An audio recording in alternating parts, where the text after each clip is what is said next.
Assalamualaikum sahabat Monteza, kali ini kita akan menceritakan sebuah kisah menarik. Kisah seorang wanita cantik yang profesinya sebagai pelacur.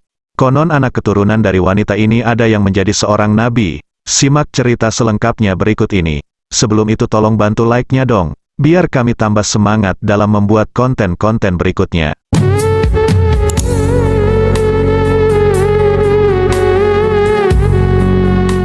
Ada sebuah kisah tentang wanita pelacur Bani Israel yang akhirnya melahirkan anak-anak saleh, bahkan 7 di antara keturunannya merupakan seorang nabi. Kisah ini diceritakan Ibnu Qudamah dalam kitab At-Tawabin yang turut dinukil Ibnu Watiniyah dalam buku Nisaul Aulia, kisah wanita-wanita kekasih Allah. Diceritakan, ada seorang wanita nakal di kalangan Bani Israel yang selalu menggoda laki-laki dengan kecantikan wajahnya. Pintu rumahnya selalu terbuka. Setiap hari ia duduk-duduk di atas ranjang yang letaknya berhadapan dengan pintu rumahnya. Setiap pria yang melihatnya pasti tergoda dengan kecantikannya. Mereka bisa bersenang-senang bersamanya dengan syarat membayar 100 dinar. Wanita itu pun membuka kesempatan kepada siapa saja yang tertarik dengannya asalkan membayar dengan nominal itu. Pada suatu hari, ada seorang pemuda abid, ahli ibadah, yang lewat depan rumah wanita itu. Begitu melihat wanita itu ia pun tergoda. Sebagai seorang abid, ia lantas berdoa kepada Allah Subhanahu wa Ta'ala supaya menghilangkan hawa nafsunya dari hatinya. Namun, hal itu tak kunjung hilang. Akhirnya, pemuda ahli ibadah itu bekerja keras mengumpulkan uang agar bisa bersenang-senang dengan wanita tersebut. Ia bahkan sampai menjual perabot rumahnya dan semua barang yang ia miliki sampai terkumpul uang 100 dinar. Setelah terkumpul, ia bergegas pergi ke rumah wanita itu dan menyerahkan uangnya kepada wakil si wanita. Si wanita lantas menyiapkan waktu khusus untuk menyambut kedatangannya. Tiba pada waktu yang telah ditentukan, pemuda ahli ibadah itu menemui si wanita. Wanita itu pun telah siap segalanya, ia berdandan dan duduk di atas ranjang. Sesungguhnya engkau telah memikatku sehingga aku bekerja keras untuk mendapatkan 100 dinar agar bisa mendapatkanmu, kata pemuda itu. Wanita pelacur itu lantas memintanya untuk masuk. Tak lama kemudian, si pemuda yang telah tergoda ini mengulurkan tangannya. Namun, Allah Subhanahu wa Ta'ala menurunkan rahmatnya dari berkah ibadah serta tobat yang dilakukan pemuda itu.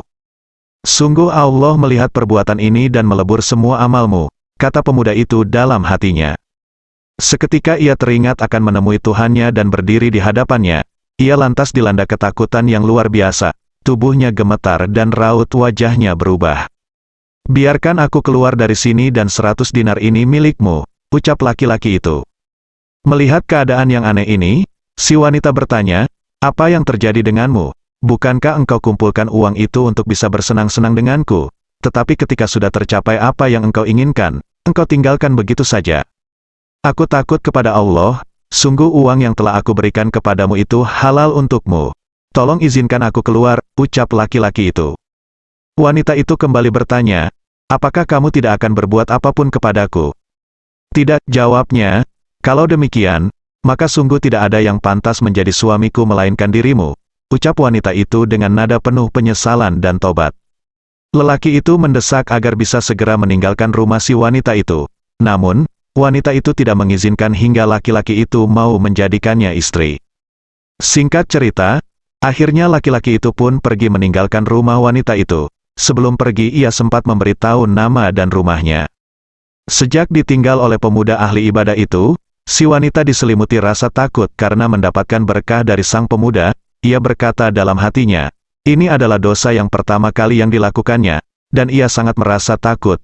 Sedangkan aku telah melakukan dosa ini selama 1 tahun. Tuhan yang ditaatinya adalah Tuhanku juga. Dan seharusnya rasa takutku melebihi rasa takutnya. Wanita itu lantas bertobat, hingga pada suatu ketika ia memutuskan untuk menemui lelaki itu dengan penampilan tertutup dan memakai cadar. Setelah bertanya ke sana kemari kepada penduduk desa, ia pun bertemu dengan lelaki itu. Namun, begitu lelaki itu mengetahui bahwa yang datang adalah wanita pelacur yang pernah ia datangi, ia lantas terkejut, menjerit dengan keras lalu meninggal dunia. Setelah kejadian itu, si wanita bertambah sedih, hingga akhirnya ia diberitahu oleh penduduk setempat bahwa si laki-laki itu memiliki saudara laki-laki yang saleh tetapi miskin. Singkat cerita, wanita yang dulunya pelacur itu menikah dengan saudara laki-laki ini karena kecintaannya kepada saudaranya. Dikisahkan, di antara keturunannya mereka terdapat 7 nabi Bani Israel. Ada pendapat yang menyebut wanita itu bernama Al-Malikah.